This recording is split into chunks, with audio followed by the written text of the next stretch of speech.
Welcome to the Franklin Crocker recorded, curated show. We appreciate it. We have our boy here. We have Addison Henderson from G.O.D, Givers of Death. How you doing, sir? Oh man, I'm doing great. I'm doing great. Thanks for having me, man. Man, thanks for having me, man. You're a busy man, man. You're the show business man, and we're gonna make this very personable. And we're gonna start off with. I want to start off with talking just real fast. This is gonna be your show. But the reason I want to bring this up is I have an exclusive story that nobody else can tell but me with you. So, I got a phone call several months ago when you had your premiere here in Buffalo with Leah, mutual friend of ours, and she hooked us up on a group text. Remember that? Yep, I definitely do. Told me, she's like, I can't make it to the show, but you should go check out Addison and do an interview. I'm like, who is Addison? Okay, all right, I'll do it. I just moved back to Buffalo 2 years ago. So okay. I didn't know you from a can of paint. Well, at least I thought I did. And so I'm like, all right, go down there. So I see you there. I mean, I see you real quick. I'm like, okay, it looks like Addison there. Okay, cool. Because I see you in the pictures. I'm like, all right, that looks like the same guy. I see your daughter there, beautiful family. Everybody's doing their thing, doing a red carpet. Go in there, watch the movie, enjoyed it, loved it. And what I loved about your movie so much too is I like movies that take me away from reality. I don't want to, when I had a hard day, hard week, hard month, I don't want to go to something like as a documentary that's going to bring me down. I want to get something that's going to take me to a fantasy world. I'm like, oh, okay, yeah, that's dope. All right. Just take me somewhere just way out. And your movie did that for me because that week, you don't even know it, I was going through some things. And that kind of took me out of that hour and a half, hour, 45 minutes, took me to a whole nother place, which helped me out mentally because I didn't need to be in my space anymore. And I know we're gonna get a little bit more of that in detail later on. But afterwards, I looked at you again. I'm like, okay, so like a couple weeks later passed, and I have a dream. Now, no romantic dream, but I had a dream about you. That's funny. And the reason I say that is this: God, hence the segue into your name of your movie. God, I'm not a very religious person, but I'm a very spiritual person.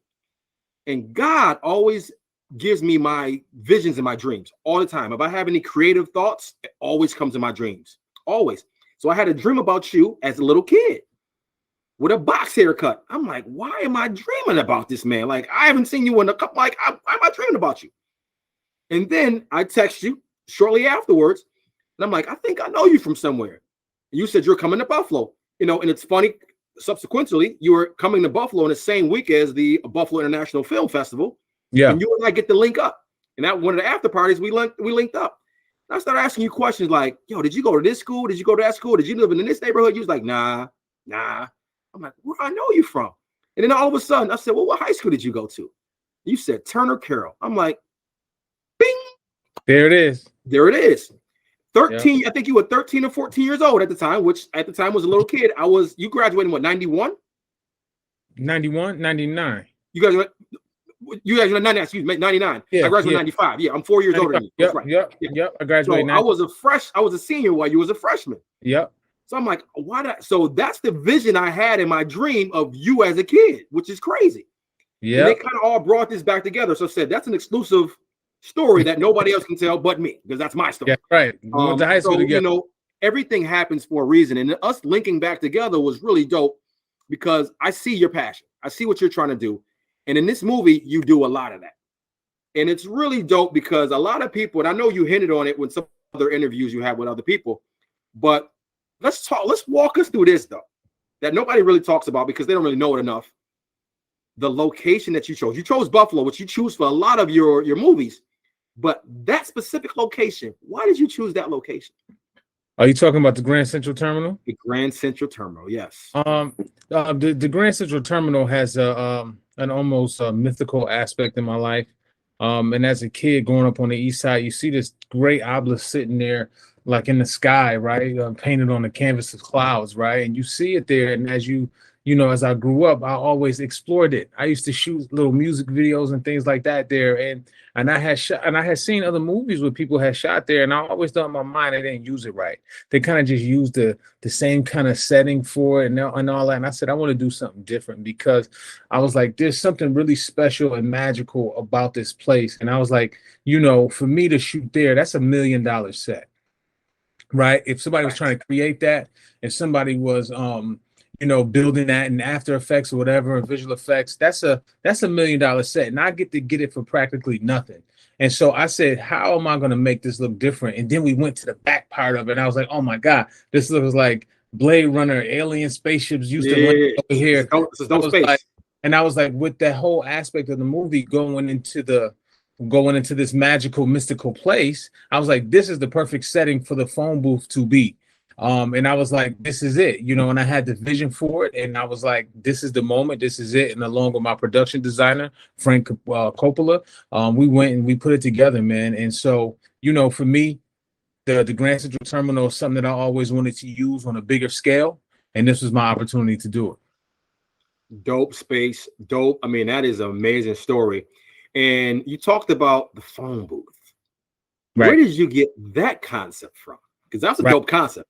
Yeah, for sure. The movie is it's a picture of something of my life in a way, of things I was going through. But then also it's an amalgamation of different ideas and things that I had been building over the course of my artistic career. And I was listening to a podcast one day called This American Life.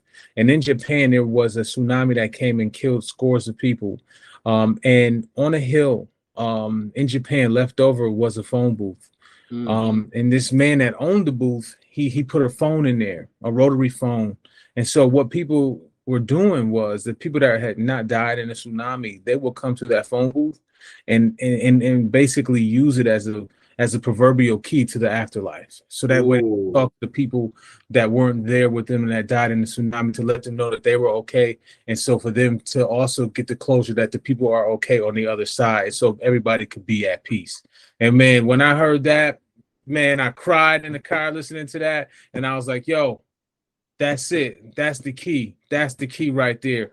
And so we I took it and I made it my own, and I infused it into the movie, man, because there's nothing better than having something with some real life soul to it embedded in your project. And so that's what all of my projects have. They have soul in them, man, because they're stemming from something very personal. And that's really dope, because everybody, and I say this all the time, and we're going to talk about your character in the movie as well. Everybody has a why. We all have whys. The issue is this about us in general: we never try to find out the other person's why. We always want to judge, prejudge, whatever it is, but we never find out, okay, why did that person do that? Why? There's always a reason. There's always a method behind your madness, but people don't take the time to extract what that message may be or what your madness may be about. And I'm glad you just told us that, because that shows how deep you think about your projects. And it's just not, you don't just do it just to do it. There's a method behind your madness of why you've done that. Again, somebody watching the movie may not see that. And my whole thing is, with my radio show is in my podcast, is helping people to hear music differently. But it's the same thing with movies, because you, as the actor, producer, also the actor, producer, and writer, director, four things. With all those things, it's your vision, and not everybody can always see your vision. And I struggle with that at times, because what I'm trying to do in my life, not everybody sees it the way I see it, and they're not supposed to. Right. But when you can take the time out to talk to somebody like yourself to extract that message out of your meaning of your movies, that's dope, and that means a lot. Going back to it, I did a little bit of history about the Grand Central Station, which is pretty dope. That place was actually started in 1927, and in 1929 it actually came to full construction. And it cost $14 million. Think about that. $14 million back then. And that's a lot of money in 1929, man. $14 million. And what's crazy about it, just like some things in life, it didn't last that long. But was it the last train like in 1974? 1979. 1979. Okay. 1979. So it's basically only the last 50 years. Only 50 years. That's not a long time for a building, a $14 million building. No. That's not a long time. It should still be going right now, actually. It should still 100%. There's a lot more buildings out there that got built way before and they're still running right now. And that building should still be existing. And the reason I say all that to say is the reason for its demise was times. Sometimes we do things in the wrong time. And timing is perfect. Timing has to be perfect for a lot of things. In that case, what happened was in 1928 was the Depression. That hurt that place by the Depression, because now you have people like, okay, I can't afford to be on a train, and you have the automobile industry started making a change and started getting progressive. So it kind of put that aside, and that's why that place did what happened with that place there. And you chose, like I said, in my opinion, you chose a very dope location. There's a lot of other locations in Buffalo as well. That's a very dope location because of the history of that spot. Like you said, if you were doing that a lot of other scenes, that'll cost you a lot of money to use a scene, a backdrop like that. A lot. Absolutely. So, like you said, you're a native of Buffalo. You know a lot of people here. I know you met the mayor. I know you know the mayor very well, and that's pretty dope how that happens. And now Buffalo is starting to become that Renaissance city. We are starting to. I mean, there's a lot of things going on Niagara Street. They're building some kind of big film movie production place. I mean, it's across from Rich Products.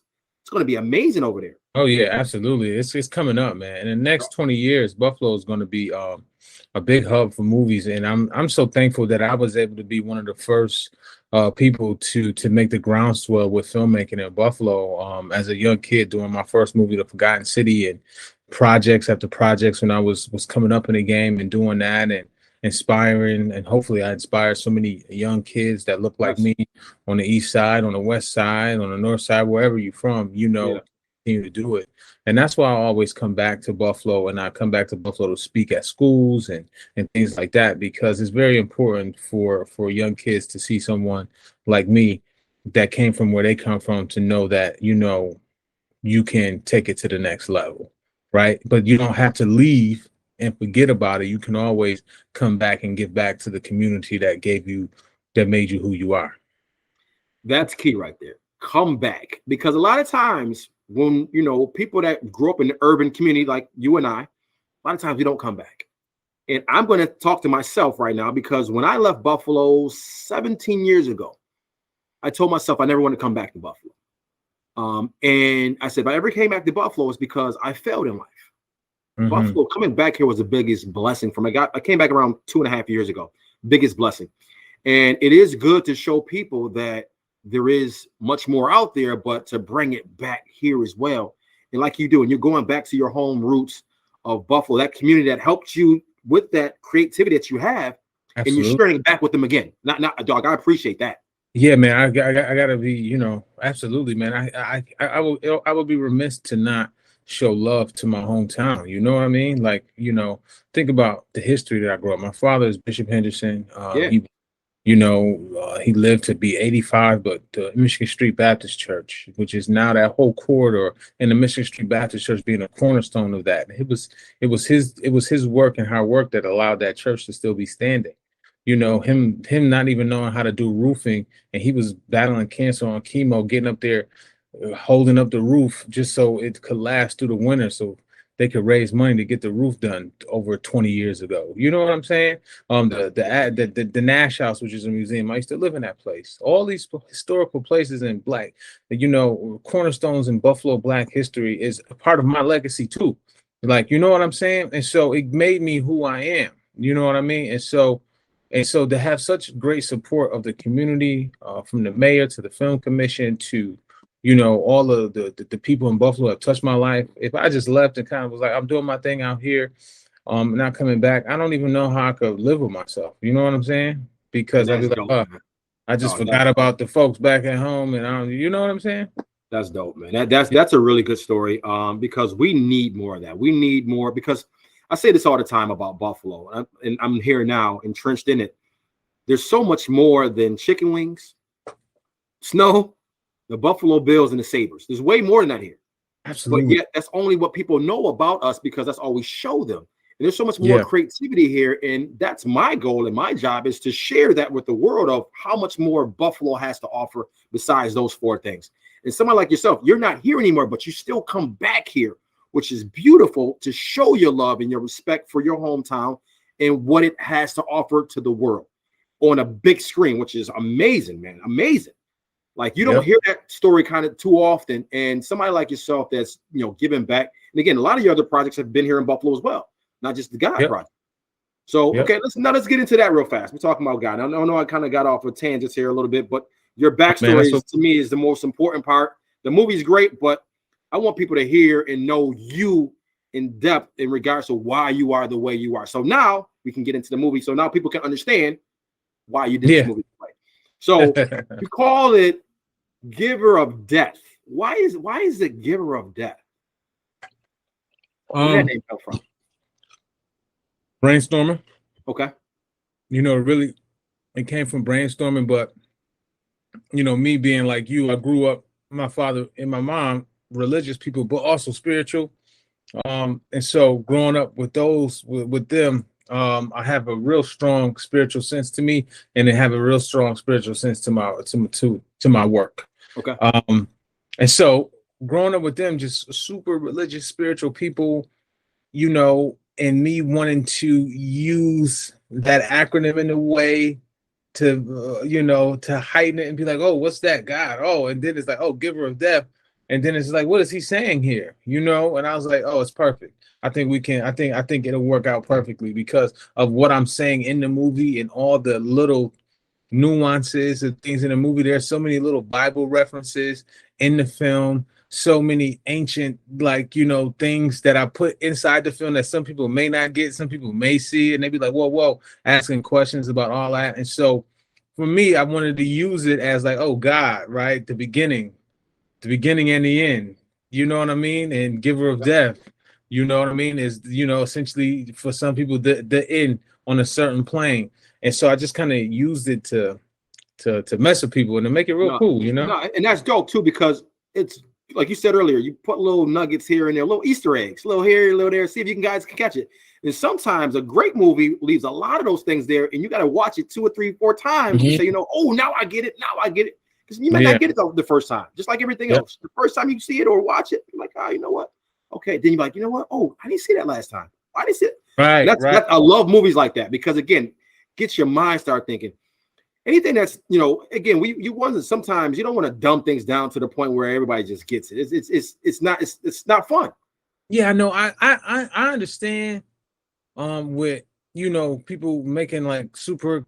Yeah, I understand commercial projects. Actually, my movie, you know, for indie film, it has a commercial quality to it because of the way it's shot and the epicness of it. But it's like, you know, you can't give them everything. You gotta have some inside baseball there and allow people to make certain opinions for themselves and leave the movie theater talking and ask questions about what is redemption all about? What does that even look like? Can a person be redeemed after everything they've done if they've done everything wrong? And so that's the aspect of everything in my life. I'm always asking questions, right? You know, trying to find what's the meaning of this that happened, or essentially, you know, my purpose, because does my purpose evolve as I live? When it does. And so I'm always searching for these things. So with that, you know, I put that in my movie too. You know what I'm saying? What is the purpose now here for this guy after everything he's gone through? What's his purpose now? He's a giver. Okay. So what's his arc? What's his evolution? And so for me, I'm always trying to understand these characters, you know, and why people do the things that they do. And you have mentioned that earlier. And I think that's a very valid, a very important aspect of filmmaking and character study is why do people do the things that they do instead of just judging somebody, right? Based upon some of the things that they did, which is hard to not do sometimes. You know what I'm saying? But to actually, you know, you can judge, but then also get some answers too. You know what I mean? Like, okay, I see why you did that. I still don't like it. It's still bullshit. But you know, he said still bullshit. Yeah. Now, talk about the character of redemption. Let's dig a little bit deeper into this character. The character which you play the lead role for the character. Name is Paul, correct? Yep. And Giver of Death. So tell us a little bit about what this character actually. We don't go too much into the movie, but what this character actually does in the movie. So basically, he's a more sinister kind of assassin, but almost Kevorkian like, but more assassin. Okay. Because the rules are a giver of death. You request the service, right? But you don't know the hour nor the time when this person is going to arrive. And once he comes, You requested it. You can't go back on it. It's gonna happen now. You know what I mean? And so that's basically what it is. It's the pandemic that have. And I wrote this movie months before the pandemic even happened. Okay, that's dope. That's Okay. dope. So I wrote a movie about a pandemic and about a third of the population being wiped out from this virus, right? And so when you get it, you die this kind of horrible death, boil, skin peeling, like the pain. And so some people that want to end their lives, they can't do it themselves, so they hire the service, and that's the giver of death. And so me, I'm a hitman. I'm that hitman. I'm that assassin. And our character lost his family in the beginning of the pandemic. And so he was trying to find a way to ease his pain or find some purpose. And, and that's what my character goes through. And then he starts to realize that maybe what I'm doing is not necessarily the right thing. I know people wanted this, but I'm tired of it now. Right? I want to do something else. Maybe I shouldn't even be here no more. Things of that nature. Yeah. I don't want to give the movie away too much. But you got a character that's second guessing his thoughts of what he's doing in life. And again, we all go. The dope thing about that is no matter what you do in life, you could be a bus driver, you could be a rocket scientist. We all go through that time in our lives. We start second guessing ourselves, and I'm going through it now personally. Yeah. So it's a great segue because for me, I transitioned from being in the automotive world now into this music industry kind of broadcasting, and I'm second guessing myself at times. Like, am I really supposed to be doing this?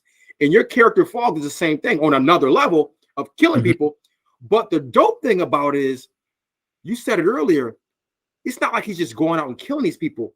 The person is hiring him, not another person, but the actual person with the disease is hiring him to be killed because they can't do it themselves. They don't have the balls to take themselves out. So it's okay, I'm gonna hire somebody to do it for me. Like you said, they don't know when it's gonna come. It could be in a shower, it could be shit. It could be could be anywhere. You just never know when it's gonna happen. You just never know. You just never know. And that's what's dope about it, because it opens up the plot to like, when is it gonna happen? Ooh, like that suspense of the character that's about to die. Like, oh, I know I'm gonna die, but I just don't. Yeah. So now, to me, what I caught out of the movie was those characters now start living their lives a different way because they know that death is. We all know death is coming, but when you know death is right around the corner, it's a different story. You start living your life a little different. You start doing little things. Okay, I'm gonna enjoy this because I never enjoyed it before. I'm gonna eat this because I never ate it before. So that's a whole nother perspective of the care of the victim that's about to get slayed, of them seeing themselves in a different light now, even while going through the pain that they're going through of this disease of this apocalypse. Yeah, for sure. I mean, that's what I got out of it. Yeah, and we kind of took it in the opening scene where it was like this well-to-do kind of family, and they had a bottle of wine and they wanted to open up for years. Yes, I remember. So that's what they did. And long and behold, they opened up that wine, had a sips of it, and then it was that time. You know what I'm saying? Yep, I heard that thump thump, and it's a wrap. Yep. It's a wrap. It's a wrap. So, but that's really dope on how you did that, and and it's crazy too because you have a character in the movie, and we don't get too much deep into it, but his name is Franklin. Yeah, you got a character in the movie named Franklin. Tell us a little bit about that, and it wasn't me. I know you didn't get that character from but yo, you may have had a dream about me. Who knows? Hey. But where'd you get that character from? Where'd that come from? I always was like, when I was writing the picture, I was laying out my characters and doing my outline. I was like, I want a character that somebody that's alive, that our main character has a connection to, a strong connection to, somebody that he still loves, even though he's lost the major loves of his life. You know what I mean? And I said, what better than to be than the guy that runs the business that's his best friend. They grew up together. You know what I'm saying? And so I was like, who could play this? And I started thinking about my boy JJ, and growing up with JJ and him and his pops and him having bars all over Buffalo and going to hang out at all his bars all the time, having such a great time, and just seeing the like how he does his business and hanging out in the office and doing all that stuff. Like his office in the movie is an exact replica of what his office used to look like at DBGB's. And so funny. Frank Cola did his thing with that. You know what I mean? When Chadwick Boseman, he came in to see the movie because he came to Buffalo with me, because when he was doing Marshall, remember? Yeah. And we used to hang out in JJ's office all the time. And when he came in, he saw it, he was like, damn, He was like, man, that looked just like his office. I was like, yeah, I know, right? I know. And so for me, it was like, I want to put him in the movie. And so JJ had did some acting before. And he's a restaurateur. And a lot of people were questioning like if he could do it or not. And I was like, you know what? I know this guy. I know what's inside of this guy. And I'm not gonna cast anybody else. I want him to do it. And by the end of the movie, people were so like, oh my God. Oh, you know what I'm saying? And so, and I look smart as hell for putting him in the movie, you know what I'm saying? And having all that array of talent. And not just him, just the New Yorkers that I use. Yeah. People like Pam Menges, the lady who I let go, and she was so good, you know what I'm saying? And just using some of the top-notch talent that the city had to offer is really something that I really take great pride in, because I knew coming into this that I was going to play the lead, and maybe we can get one or two names in it. And, I was going to hire the rest of the people from Buffalo because I knew Buffalo had the talent. And so for me to get all these great actors that I knew were here to be in my movie, just amazing, man.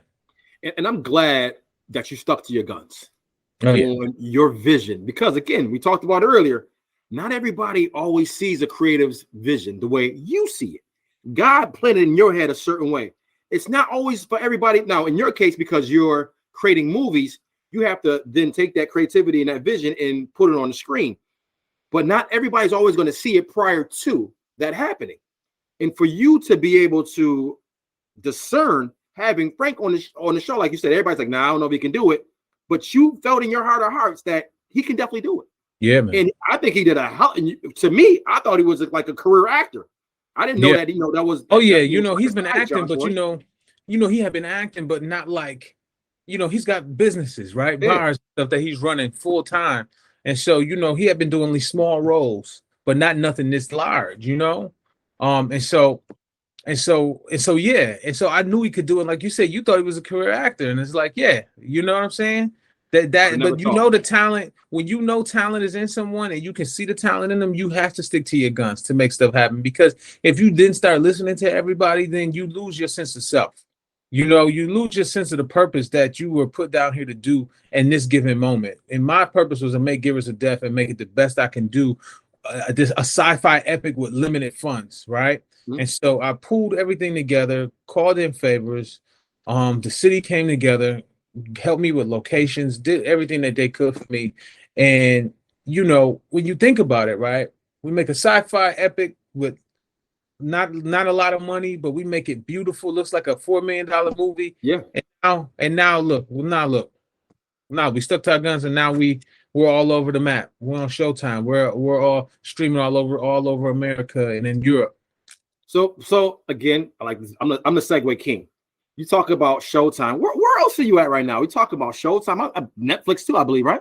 Yeah, no, we're not on Netflix. Okay. Showtime has the deal with us now, but then it's basically it's running on Showtime on demand on the actual network too. And okay. I've been getting hit up like crazy, like, yo, I just saw your joint on Showtime, man. I enjoyed it. That, and then we're every streaming platform, Apple, YouTube, Amazon, Vudu, Redbox, all over the place, man. So you all out there, you in these streets. And I'm gonna go back a little bit to something you just said before. There's a quote I was doing today. I launched my first podcast, and I had some anxiety, and I can't even imagine the anxiety you had right before your show starts. Is it going to work? Is it not going to work? So I had a ton of anxiety. This thing is going to really take off. And second guessing myself in regards to, am I doing the right thing? Am I doing the right thing in my career? Am I doing the right thing for the people I'm trying to showcase my talent to? Am I doing the right thing? This quote came up, and it says essential aspect to creativity is not being afraid to fail. That is super dope. Yeah. Because creativity, you can't be afraid to fail. Like, you're not always going to, you can't please everybody. And I did a little clip one time on a reel. It was like using Kendrick Lamar, and you can't please everybody. And if you try to please everybody in your space, my space, you'll go crazy. Yeah. Because not everybody's going to see what you see. My job is to put it from my mind to the universe. And if you accept it, accept it. If you don't, I'm cool with that. Yeah. And again, creativity is is a crazy thing for me, because a lot of people don't understand the creativity. Somebody like yourself that thinks outside the box. That's not your traditional, I'm gonna do it this way, that way. Now, granted, just like with me, I'm sure you do the same thing. There's a foundation that's already been led or been made. Right. But now it's my job, your job, to create your own house on that foundation, not the same house has been there. Exactly. So that's what I try to do in my career. And I see that in this movie, what you did here. Like, you took a lot of great things and you combine it together. And it's almost like, you weren't going traditional. And I love that about your movie. It's not a traditional movie. And if you're looking for traditional, this ain't that movie. No, it's not. You got to think about it a little bit. You got to say, oh man, that's a dope scene. Like, oh man, I didn't think you could even put those two together. And you made it happen. And so, my fiance tells me all the time, because sometimes, in Hollywood, opportunities are, they say, it's the opportunities are far and few in between, sometimes in Hollywood. You have to really, bust your way through. You know what I'm saying? I've been doing that for a long time, and I finally gotten to a place where I've busted my way through, and now I'm getting opportunities. And but I want more. And and my fiance always tells me all the time. She says, Addison, remember, you think outside the box. You're not your cookie cutter type of dude, and so you have to understand that sometimes people are not going to get it all the time. They may not get exactly what you're doing, and you have to show them, just like what you did with Give Us a Death. You know what I'm saying? And she was like, if you look at Jordan Peele, he was outside the box before he did his thing. Nobody was really doing what he was doing. Nobody was doing what he was doing before Get Out came out. You know what I mean? So I always had to keep that in mind so I can continue to stay true to myself. And so that's what I've done. All my projects, I think, are pretty much true to myself and true to who I am. I can't wait for my next one. I can't wait for people to see this, though. And another thing I want to talk about failure real quick. As a creative, bro, I have workshopped my scripts. I have workshopped so many different things that I was creating from the ground up in front of people. And I felt safe to workshop it. And I failed multiple times. Fail. And I was learning, I was progressing, and I was going back, writing this like this, writing that like that, changing some stuff here, made some short films that weren't that great, but I never gave up on myself. I was like, this is the maturation process of something that would be truly great. You know what I'm saying? And so for me, that's what I'm thinking in my mind, that the confidence, like, okay, it wasn't there right now. But listen, in order to be a master, you have to put in the 10,000 hours. So in my mind, I'm thinking like I'm putting in the work, but I also know what kind of artist I am. I know who my influences are. And so it's all going to continue to come together for me. And going into Give Us a Death, to do all the jobs was a tremendous undertaking. And if I didn't have the right people around me, the strong team and this and that, I wouldn't have been able to do it, with the efficacy that we did, because it takes a team and a village to make a movie. It didn't make a good movie. It takes that and some luck, and some blessings, you know what I'm saying, from the universe. And so we were able to accomplish that. And for me, I just got to be thankful, and I can't wait to come back and do the next one. And I'm gonna give you some more credit, and I like to give credit where credit is due. You didn't take it upon yourself to say it was me, your team.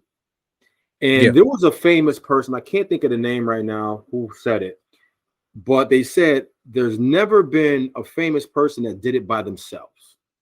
No. You can't do it by yourself. You need a team to dream. And when you have the discernment to pick the right people, to put the right positions in that team, it becomes a masterpiece. And you've done that. You chose the right people to have in every position. I always equate it back to, and I say this all the time, people hate this about me because I like to use analogies. I'm a storyteller. But I go back to Chicago Bulls. Whether you like the Chicago Bulls or not, back in the day when Michael Jordan played, whether you like the team or not, the team was built off of everybody knowing their role. Michael Jordan, you know your role. Scottie Pippen, you know your role. You're going to defend the toughest person on the court. And you're going to help out Scotty. You're going to help out Michael. Steve Kerr, you come off the bench, you shooting threes. Dennis Rodman, you grabbing rebounds and you blocking some shots and intimidating some people out there. Everybody knew their role and they played it well. And when you can find a team and doing that with, it's a dream team, dog. You can't beat that. It seems like you've done that, man. You really picked the right people out when they picked you out as well, because it's a two-way street. It's not just you picking them out. Absolutely. You got to be comfortable with you as well. Absolutely. All the time. And I say that when I interview somebody, I tell people all the time, yes, I'm interviewing you, but you need to interview me too, because I have to fit for you too. It can't be a one-way street. Yeah, and man. It seems like you made that very good connection with your team, and I see it. Yeah. I think too, a part of that has come, was part of the way I grew up. My father running a church, but then also curating kind of the museum of the Michigan Street Baptist Church. My mother being a politician and also a social worker, and watching her give speeches and running for Senate and doing all that, and seeing how she navigated with people and put people together. And I just kind of grew up under that whole kind of leadership thing, watching those guys. And then so I would do it. I would be in high school. I would be training all of the football players, all of the basketball players. They would come train with me at the Y or at ECC downtown. In grammar school. Remember we had the Gus Macker.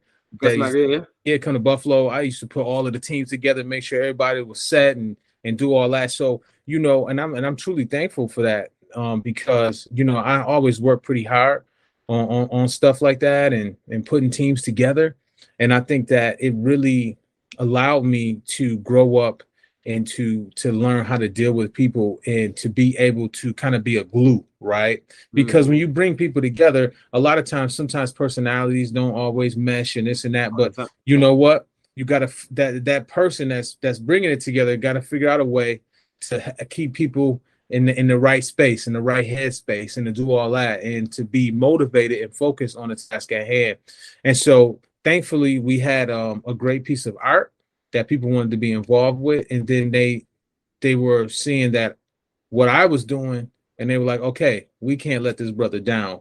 We're going to put it together, and we're going to work extra hard for him, because he's trying to do something really cool and really great. And so, it always starts with the main person. Like, what's your energy, right? What's your energy? And then it can proliferate out to the people that are working with you. There's a saying an old boss told me: the fish stinks from the head back. Yeah. So think about it. So the fish stinks from the head back. So the leader, if everybody else stinks, it's because of the leader. Yeah. It starts from if you're the leader of the team, it starts from you. And if you stink, the rest of the team stinks. And you took it upon yourself. And it's funny, because I'm going back to the G.O.D, the God thing. God prepares us for things in our life that we didn't even know was happening. You said already, and I guarantee you, when it was happening at the time, you didn't realize it, but God was preparing you your whole life for this moment. Yep. With everything that your parents went through, everything that the things that you did as a kid growing up in that team leadership, it was all preparing you for this particular moment, but you didn't know at the time. A lot of times we don't pick up the pieces of the puzzle, that the little breadcrumbs that God just pours all the time. Like, it's all every day there's a breadcrumb. We just don't catch it. We may get it later on. And the reason I'm talking to, now, right now, I'm really talking to myself, because a lot of breadcrumbs have been put in my life that I didn't catch at the time. Yeah. And you go back to yours, it's like, man, that's pretty dope, because if you look at your transition of where you started from where you're at, you can almost see the leadership qualities at your as a younger age. I tell people all the time, two things I can't teach. I can't teach your height, and I can't teach effort. You gotta have, if you 5'2", you 5'2". I can't make you 6'2". But same thing is with that effort. Effort is something in you. You can't teach anybody effort. Yeah. And if you have it as the leader, you could show people, this is how I lead. This is my example.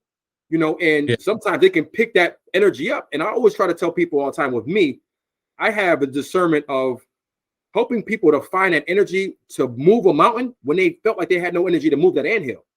Yeah. And you have that same power, that same synergy in yourself to help those people to around you, the circle of people around you, to find, like I said, not everybody personalities, when you're dealing with that many personalities, not everybody's going to get together. Not everybody's gonna be like, oh yeah, we're going to do this together. No, absolutely. You're going to have person. Now, I ain't doing that. But you are good enough, and you're that leader to say, okay, yeah, I understand. But for the sake of the team, guys, this is what we got to do. That's how we got to do it. And looking at that movie, I can see that you did that. Yeah. You put everything together. You took your leadership skills, you discern and put the right people in the right spaces. Like, again, hence Frank. Again, I don't want to focus on Frank. I know there's more characters in your movie, But I like that one because, like you said before, he wasn't, people thought he wasn't supposed to be there. But you, in your heart of hearts, says, you know what? Nah, he's going to be there. We're going to find a way for him to be there. And he did a great job with that character. Yep. I give you a lot of credit for that, man. And that's from you. That's that leadership from you. Absolutely. Prepared for your whole life. My boy, he's the DJ for the Bills. Him and DJ Milk and DJ Yes. Yeah. DJ Yes. I've been knowing him for a long time, right? He always used to say, Addison, man, he'd be kicking that knowledge to me because he's some years older than me. He's like, Addison, remember now, I want you to always check your sequences, right? Check your sequences, try to figure out how you got here and just look back on your life. So that way you can continue to make good decisions about how you're going to do stuff going forward. And so I always take that with me, and I use that saying. I tell other people too, when I'm talking to them, check your sequences, see where you are, how you got here. You know what I mean? Or what you need to change, or do you need to change anything, And so I do that. I take a personal account of my life,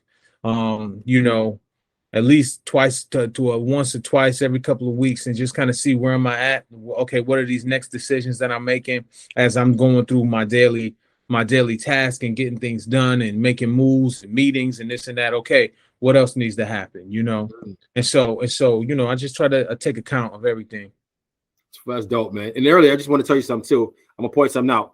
We was reminiscing about Buffalo so much. You said you did this. You were in California. You said, back downtown, like you're still in Buffalo. Like, I know, right? I know. I've heard myself say that. I'm like, oh, man, I think he's still in Buffalo right now. No, you in LA somewhere, man. You're on the other coast. But that's dope that you still felt that energy of you being in Buffalo still, man. And this place this is a great space right now. And like you said, there's a lot of things that's coming out of Buffalo in the near future. The next 20 years, I mean, Buffalo is going to be that hub in New York State. On the East Coast, period. People like yourself are helping to bring that knowledge back here. There's and I'm not going to say what company to put it up, but there's something in Buffalo, a mural that says "Keep Buffalo a Secret," and I hate that mural. To be honest with you, I hate it with a passion. And I understand the purpose of why they put it up there, but I don't want to keep Buffalo a secret. We're too talented in this city to keep it a secret, because keeping that, and I get the whole point is if you don't keep it a secret, everybody's going to rush here. The cost of living is going to go up. But I'm not worried about that. I'm worried about people knowing what we have to offer here in this city, this great city. And, how people like yourself have came from this city and have, taken your roots, everything that you've done and learned, and brought it back here again with your creative talents from a whole nother coast. Because sometimes you do have to leave in order to bring it back. Because if you don't leave, if you don't leave, sometimes you don't know what you don't know. Yeah, no, it's true. It's true. You do have to leave to get those experiences. You know what I'm saying? And sometimes I talk about it and I tell the story over and over. My dad, man, he wanted to make sure I was I had experiences in my life. Like when I was 12, he sent me for the summer to live in Trinidad with some of his friends there. And I wasn't staying with no black people in Trinidad. I was staying with some Indians. Okay. And so they were like ex Hindus that became Christians, you know what I mean? And so Serious. Yeah. So I was just living in the jungle, man, with these guys for the summer. And they didn't even, because they were looking at me, they were like, oh, I'm just like him. They didn't know I was like, I'm a black guy. You know what I'm saying? They didn't understand that, but it allowed me to understand a different perspective, a different culture, to have empathy, compassion, and all of those things that I still have to this day. And I think that it also helps me artistically to have that when I'm writing these characters, because there are like a lot of villains, those mustache twirling villains. Really, I don't subscribe to that way, because I know the villain has a reason why he's doing something. And so I want to understand that too. You still be a villain. Why? And like I said, what you're doing is still some bullshit, but we're going to figure out why you're doing it. You know what I'm saying? And I think that's an important aspect of my art, is to try to understand people and figuring out that why. That why is very important. And I have a saying, nobody wakes up in the morning just wanting to rob a bank. There's a reason why. Now, we may not understand the reason, or we may not agree with the reason, like you said earlier. It may be bullshit, but there's still a reason. There's a method behind that madness. And you bringing that out your characters, and you really bringing that out your characters, helps people like myself that are watching your vision on screen to understand you a little bit better too, as an artist, as a creator. Now, I know you have pretty much four hats that you wear. Is that tough to have all four hats in regards to producing, acting?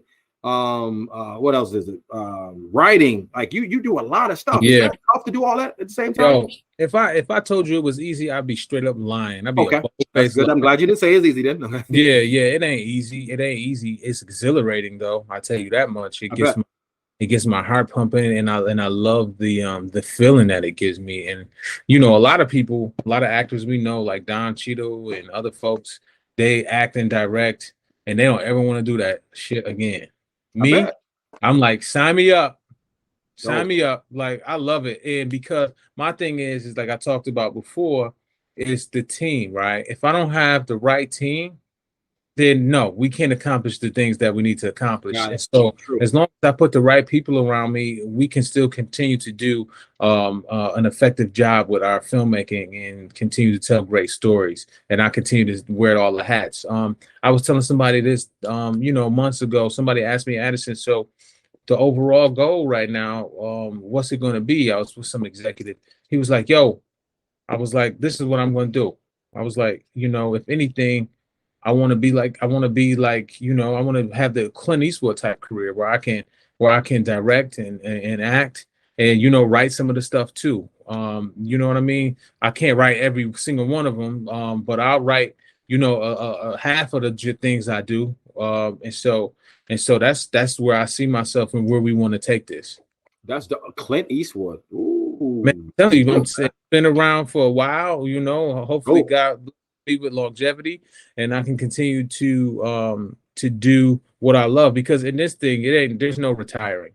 If your brain is still working and you can still talk and you can still move, you don't retire from this. You just, just move a little slower.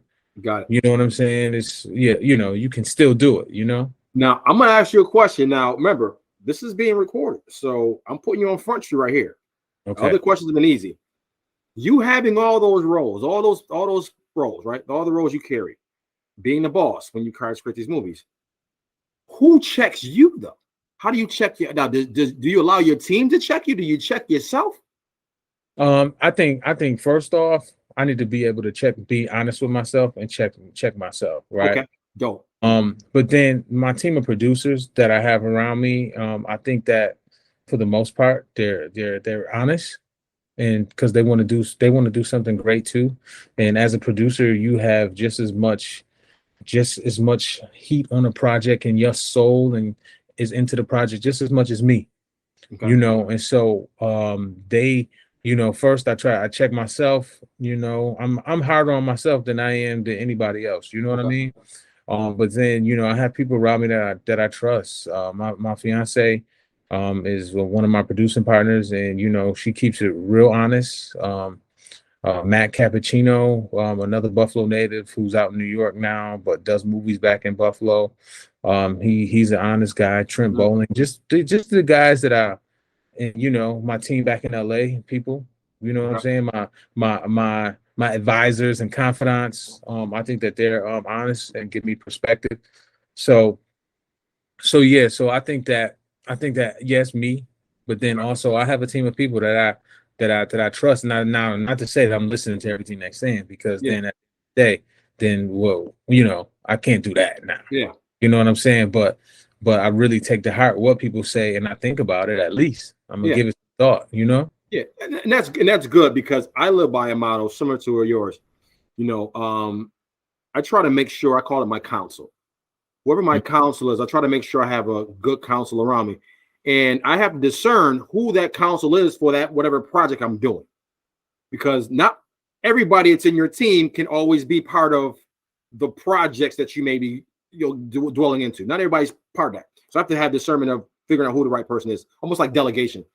But then when I choose that circle for whatever project I'm doing, I tell people, don't tell me what I need to hear, but don't tell me what I want to hear. Tell me what I need to hear.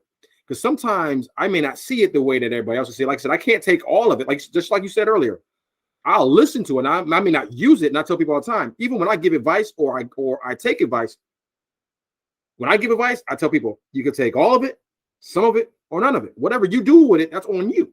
At least I gave you the opportunity to take that and to do something with it. Like, again, if you don't do any of my way, that's okay. At least I'll let you know how it was or how it should have been. That's on you to do that, because everybody's life is different. Because a lot of times when we tell each other something, we're only telling somebody half of the story anyway. We're not giving them the full. We don't know the full story. So you can't really give somebody 100% advice because you don't know 100% of the issue. Exactly. No, you're only giving them a part of advice anyway. And you want to make sure when you give somebody advice, obviously, you're not giving 100% advice. But again, take all of it, some of it, none of it. And I live by that model in my life with my team, because again, you definitely have to have a good team around you to help build your dream and your vision, what you're trying to do. Absolutely. Like you were saying earlier, man. And I tell it to people too. I was like, no one man, woman can do it all by themselves. Nope. No superstar, no star you see out there is doing it on their own. They have people that are supporting them and helping them reach their dream and their goal, because in return, these people are reaching their dream and their goal too by support. By support, exactly. And everybody, again, if you have a good team, a good collective team that understands the dream and the vision, once we get, and I tell my team all the time, all of you, I tell everybody, I know everybody has an ulterior motive. Now, I don't know what it may be, but whatever it is, if you're helping my dream, once we get there, I'm going to help you out with yours. Whatever it is that and hopefully while we're going up to this dream, part of my dream becomes part of your dream. And I can help you out on the side note with something you're doing that helps you prepare you in whatever you're doing in your life. Because that's my job. If you're helping me out, I got to give back as well. I got to help back as well to your dream. I just can't. It can't be one sided. It's got to be a two-way street. Yeah, two-way street, man. That's an important thing in a relationship, in any relationship, even a romantic relationship, right? Or a business relationship, or people who are working with you. You got to be able to be a good person and have and let people's thoughts be heard, and people need to feel like they have a sense of climbing a ladder and being able to accomplish things that, that they set out for themselves. Correct. Because not everybody is going to be the boss. Yeah. But, within the structure of it, some people can become really great still, Totally. Dope. And so again, I know we'll get you off this thing real fast. I know you have another project coming up. I know you're not going to talk about it. But the one thing I do know, it's going to be in Buffalo, so that's going to be a good thing. Yes. So when you do that project here, I definitely want to be on the scene, man. I want to take some film, want to talk to some people. Definitely get me involved. I'd love to do that, man. I'd love to be part of that whole energy of that, man, because I've never been part of that kind of energy before. I'd love to see how that actually works out. I think that'd be pretty dope. And, it's amazing, bro. When you on set and you shooting and you got the crew around, it's like going to war without the guns, It's like literally you got a platoon and you just digging in together and you are, going to battle, man. And it's so much fun, bro. It's so much fun to just that camaraderie and all that. So when I come back to shoot, we're doing some things too in Buffalo where I'm working with, talent search program with Miss Kathy over at Canisius. I do stuff with her, with the young kids. I'm doing things with Villa Maria, in their burgeoning film program. And so when I come back to do my movie, I'm involving everybody within that, so they can get a little taste of what it's like to make a film on this level and to make something that is going to be good. You know what I'm saying? Because people make movies all the time. People make a lot of movies every year, and more than half of the movies are bad. Yeah, trash rap. Trash, man. And so, we try to, our goal is to continue to tell great stories with character-driven pieces with high concepts. Yeah. So, and that's what the next movie is. Oh boy, I can't wait. Dope, man. I can't wait to see it, dog. When you're back in town, definitely let me know, man. I'll definitely love to sit down with you and shoot the shit like we always do. Absolutely. And I truly, truly appreciate your time and taking your time out your hour on the West Coast. You're 3 hours behind us, and taking your time out to talk to me about having this recorded, curated conversation about the movie G.O.D. Hopefully you enjoyed our interview. And absolutely, man, it's great. And listen, man, please tell people to go watch the movie. Yes. Apple TV, Amazon, Vudu, Redbox, all that. You know what I'm saying? If you don't got Showtime app, just go ahead and rent it and just watch it. Leave a review on Fandango or with Rotten Tomatoes, whatever. You know, if you like it, you love it, you hate it, just leave a review. And I say this all the time. And again, I'm definitely gonna shoot for the moon for you to push it out for you. You know, tell a friend to tell a friend. And creatives like yourself and myself, you know, we can't do our job without the people. We need the people. It's very important. And like you said earlier, you know, whether it's bad or good, whatever it is that you may think, you know, we still need the support. We need the you know, the criticism, the constructive criticism, not just criticism, but to help us, you know, because again, we're always trying to perfect our craft. You're trying to perfect your craft, and we need the people in order to do that. We need, and then there's a thing I put online the other day. You know, a guy is like a TikTok thing. The guy says, you know, yo, why you not famous yet? It says because people don't share my friends and my family don't share my shit. Like share my shit. You need that support, man. Like support is everything. Like you look at the biggest freaking movie star in the world. I was telling somebody this the other day. I was like, you look at Brad Pitt, right? Brad Pitt is a movie star because he did a movie and people support his movies. Every time he has it doesn't matter. Your family supports you, your friends support you, and then you get people outside of the people that you know that want to support you because you're doing good stuff. You know what I'm saying? Because everything is support, right? Everything is support, man. Like a broad dog. Get the support in there. And we definitely I'm going to push the initiative and the awareness here in Buffalo for your support because I love what you're doing here for the city. And I love what you're doing, my brother. No, perfect, man. So really appreciate it, Addison, and can't wait to see you and come to Buffalo. I want to see that. I want to get that energy of that movie magic. I know how I see it on the screen. I'm like, I wonder how it really looks in real life, though. Yeah. I can't wait to see it, man. Coming soon. All right, buddy, man. Enjoy the rest of your day now, man. Thank you. Okay, thank you. All right, buddy.